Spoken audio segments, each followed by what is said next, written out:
McKnight. We riding to the studio in going to Nashville, and as part of our ongoing quest to talk about all our stuff, I'm going to start the conversation off with the craziest place I ever played, and then we'll all be thinking. So you guys be thinking about the crazy, one of the crazy. I know Dudley's got a few, and I've got one that comes to mind if I'm thinking about crazy places to play, and it was in West Helena, Arkansas, at a club called the Queen of Clubs. Not the King of Clubs, the Queen of Clubs.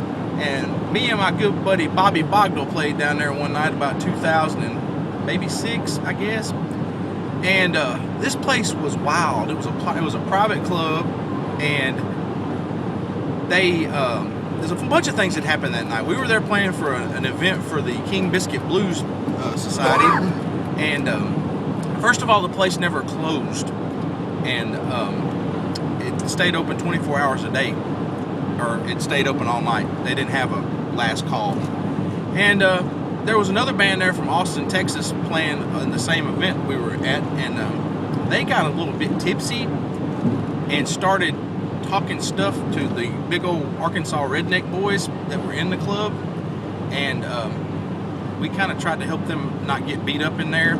And the thing that struck me about this place is it had a stainless steel dance floor. And so I go to the owner of the club, I'm like, why y'all got a stainless steel dance floor? He was like, that's because we have wrestling in here on Sundays. It's easier to get the blood up off the floor. I was like, ooh, that's not good. If they have to have a mechanism on the floor to make it easier to mop the blood up. And one other tidbit that happened while we were there is a girl was apparently intoxicated, and she started to throw up, and the bartender came from around the bar and drug a trash can to the girl, and the girl threw up in the trash can and said, oh, she just needs to rest, get her another beer. And I was like, madam, she does not need to just rest. She needs to go home, or maybe to the ER. Maybe to the ER. So, towards the end of the night, as we were leaving, I think Mr. Ronnie Williams was with us too. I walked by the owner and thanked him for having us, and I said, what time y'all close? He's like, we don't ever close. We close when we want to. We're a private club.